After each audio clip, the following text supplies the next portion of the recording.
মুহতারাম হাজিরিন, শরীয়তের পক্ষ থেকে এত কিছু পাওয়ার পরও আজ নারী সমাজ নারী সংস্কার নামে গত 19 এপ্রিল 2025-এ অন্তর্বর্তীকালীন সরকার ডক্টর মোহাম্মদ ইউনূস সাহেবের কাছে 318 পৃষ্ঠাব্যাপী এক প্রতিবেদন জমা দিয়েছিল, যা সরাসরি কোরআন সুন্নাহর সাথে সাংঘর্ষিক। আল্লাহর পবিত্র জমিনে নারী নীতিমালার কোনো প্রতিবেদন বাস্তবায়ন হতে দেব না। যদি বাস্তবায়ন করতে হয় তাহলে আমাদের রক্তের উপর দিয়ে করতে হবে, আমাদের রক্তের উপর দিয়ে করতে হবে। আসসালামু আলাইকুম ওয়া রাহমাতুল্লাহি ওয়া বারাকাতুহু। ইন্নাল হামদুলিল্লাহি ওয়াস সালাতু লিআহলিহা আম্মা বা'দ। فأعوذ بالله من الشيطان الرجيم. بسم الله الرحمن الرحيم. وإذا بشر أحدهم بالأنثى ظل وجهه مسودا وهو كظيم يتوارى من القوم من سوء ما بشر به أيمسكه على هون أم يدسه في التراب ألا ساء ما يحكمون. صدق الله العظيم. وقال رسول الله صلى الله عليه وسلم إن لزوجك عليك حقا أو كما قال عليه الصلاة والسلام. الحمد لله. চট্টগ্রাম অঞ্চলে অবস্থিত জামিয়া ইসলামিয়া আজিজিয়া ফাতেমাতুজ জাহরা রাদিয়াল্লাহু তাআলা আনহা কওমি মাদ্রাসার উদ্যোগে আজকের এই ঐতিহ্যবাহী শিক্ষা সেমিনারের সম্মানিত সভাপতি এবং আমার সামনে উপবিষ্ট বাংলার বিভিন্ন প্রান্ত থেকে ছুটে আসা উলামা, তলাবা, তালবে আলেম, ছাত্র ভাইয়েরা, সকলকে আমার অন্তঃস্থল থেকে আন্তরিক শুভেচ্ছা ও মোবারকবাদ জানিয়ে শুরু করছি আজকের নির্ধারিত বিষয়, নারী জাতির সম্মান ও তাদের অধিকার। আমি আমার আলোচ্য বিষয়ে সংক্ষিপ্ত পরিসরে বক্তব্য উপস্থাপনা প্রয়াস চালাবো ইনশাআল্লাহ। মুহতারাম হাজিরিন, পৃথিবীর সালগ্ন থেকে নিয়ে শুরু করে আমাদের নবী মুহাম্মদুর রাসূলুল্লাহ সাল্লাল্লাহু আলাইহি ওয়াসাল্লাম পর্যন্ত অসংখ্য নবী রাসূলদের আবির্ভাব হয়েছিল। তারা সকলেই কোনো না কোনো একটা মিশন নিয়ে আল্লাহর পবিত্র জমিনে কাজ করেছিল।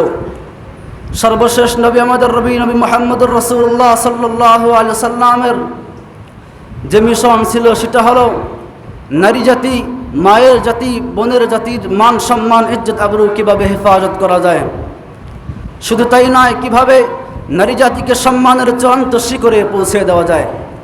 মুহতারাম হাজিরিন, রাসূল আরবি সাল্লাল্লাহু আলাইহি সাল্লামের আবির্ভাবের পূর্বে এমন একটা যুগ ছিল যেই যুগে নারী জাতির মান সম্মান বলতে কোনো কিছুই ছিল না, বরং নারী জাতির আকৃতি ধারণ করে ভূমিষ্ঠ হলে জীবন্ত পুঁতিয়ে রাখা হতো।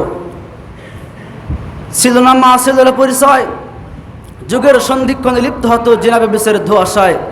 এমন এক নাজুক পরিস্থিতিতে রাসূল আরবি সাল্লাল্লাহু আলাইহি সাল্লাম পবিত্র মক্কা নগরীর আনাচে কানাচে ইসলাম এবং কোরআন সুন্নাহর আলোকে নারী জাতির মর্যাদা সমুন্নত করেছেন। মুহতারাম হাজিরিন, শুধুই নয়, ইসলাম কন্যা ও বোন হিসেবে নারী জাতির মর্যাদা নিশ্চিত করতে পবিত্র কোরআনে ঘোষিত হচ্ছে ওয়াইদা বুশরা আহাদুহুম বিল উনসা যাল্লা ওয়াজহুহু মুসওয়াদ্দান ওয়া হুয়া কাযীম। শুধু তাই নয়, স্ত্রী হিসেবেও নারী জাতির মর্যাদা নিশ্চিত করতে রাসূল আরবি সাল্লাল্লাহু আলাইহি সাল্লামের মুখ নিঃসৃত বাণী প্রস্ফুটিত হচ্ছে ইন্না লিজাওজিকা আলাইকা হাক্কা। মুহতারাম হাজিরিন, ইসলাম এবং কোরআন সুন্নাহ নারী জাতির মর্যাদা নিশ্চিত করে ক্ষান্ত হননি, বরং তাদের ন্যায্য অধিকার প্রতিষ্ঠা করে পবিত্র কোরআনে ঘোষিত হচ্ছে ইউসিকুমুল্লাহু ফি আওলাদিকুম লিযাকারি মিথলু হাদ্দিল উনসায়াইন। অর্থাৎ আল্লাহ রাব্বুল আলামিন তোমাদের সন্তান সন্ততি সম্পর্কে তোমাদেরকে নির্দেশ দিচ্ছেন যে একজন পুরুষের অংশ দুই নারীর সমান। মুহতারাম হাজিরিন, অথচ নারী জাতির সম্পদের কোনো প্রয়োজন নেই। জন্মের পর থেকে নিয়ে বিবাহের আগ পর্যন্ত পিতামাতার অধীনে থাকে, বিবাহের পর থেকে নিয়ে মৃত্যুর আগ পর্যন্ত স্বামীর তত্ত্বাবধানে থাকে। মুহতারাম হাজিরিন, শরীয়তের পক্ষ থেকে এত কিছু পাওয়ার পরও আজ নারী সমাজ নারী সংস্কার নামে গত 19 এপ্রিল 2025-এ অন্তর্বর্তীকালীন সরকার ডক্টর মোহাম্মদ ইউনূস সাহেবের কাছে 318 পৃষ্ঠাব্যাপী এক প্রতিবেদন জমা দিয়েছিল, যা সরাসরি কোরআন সুন্নাহর সাথে সাংঘর্ষিক। তন্মধ্যে একটি হলো শ্রম আইনে যৌনকর্মীদের শ্রমিক হিসেবে স্বীকৃতি প্রদান করা, যা সুস্পষ্ট হারাম। এ প্রসঙ্গে আল্লাহ রাব্বুল আলামিন বলেন ওয়ালা তাকরাবুজ জিনা ইন্নাহু কানা ফাহিশা ওয়া সাআ সাবিলা। অর্থাৎ তোমরা জিনা ব্যভিচারের নিকটবর্তী হও না, নিশ্চয়ই তা এক অশ্লীল কাজ এবং খুবই নিকৃষ্ট পথ। কাজেই ডক্টর মোহাম্মদ ইউনূস সাহেবকে বলবো, কোরআন সুন্নাহর সাংঘর্ষিক এই নারী নীতিমালা নিষিদ্ধ করুন। মুহতারাম হাজিরিন, আজকের সংক্ষিপ্ত বয়ানের সার কথা হলো, আল্লাহর পবিত্র জমিনে নারী নীতিমালার কোনো প্রতিবেদন বাস্তবায়ন হতে দেব না। যদি বাস্তবায়ন করতে হয় তাহলে আমাদের রক্তের উপর দিয়ে করতে হবে, আমাদের রক্তের উপর দিয়ে করতে হবে। এজন্য ডক্টর মোহাম্মদ ইউনূস সাহেবকে স্পষ্ট পয়গাম শুনিয়ে রাখতে চাই।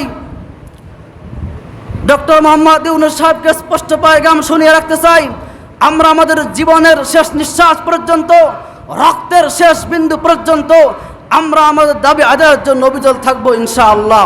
যদি আমাদের এই স্পষ্ট পয়গাম অনুধাবন না হয় তাহলে শুধুমাত্র এক সাগর নয়, সাগর সাগর পরিমাণ রক্ত দেওয়ার জন্য আমরা আবার শাপলা চত্বরে যাব, আমরা আবার শাপলা চত্বরে যাব।